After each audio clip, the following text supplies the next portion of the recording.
Pagkatapos ng talumpati sa Kamara nitong Sabado, dumalaw si Japan Prime Minister Fumio Kishida sa tanggapan ng Philippine Coast Guard sa Maynila. Sa hiwalay na oras, naunang bumisita si Japan Coast Guard Commandant Admiral Shohei Ishii sa PCG. Nagtungo rin sila sa isa sa dalawang 97-meter multi-role response vessel ng PCG na binili sa Japan, ang BRP Teresa Magbanwa.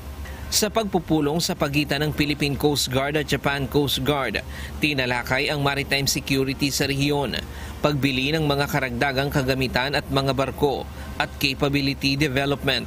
In broad strokes, because we share functions. So napag-usapan namin paano kami mag-cooperate, paano kami mag-aral ng sabay, upang mas lalo nating matulungan ang bawat isa sa rehiyon na maging stable ang ating mga karagatan. Napag-usapan din na dalasan ang pagsasagawa ng trilateral exercise o ang kaagapay exercise sa pagitan ng Coast Guard ng Japan, US at Pilipinas.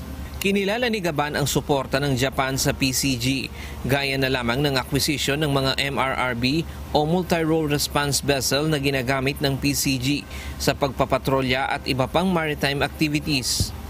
Nagkasundo po kami na mas lalo naming paigtingin ang aming pagtutulungan bilang magkapitbahay na Coast Guard, bilang Coast Guard na magkaibigan at mayroong parehong adhikain, which is peace and stability. Sinabi ni Gaban na ang samahan ng PCG at JCG ay hindi lamang dalawang organisasyon na nagtutulungan, kundi ito ang tunay na kahulugan ng pagiging magkaibigan, partners at ally. Ang pagdalaw ng Japanese Prime Minister at Commandant ng JCG ay pagpapakita ng malakas na kooperasyon at relasyon ng Pilipinas at Japan. Nagpapasalamat din si Gaban sa pagbibigay ng oportunidad na makapag-aral ang mga opisyal ng PCG sa Japan.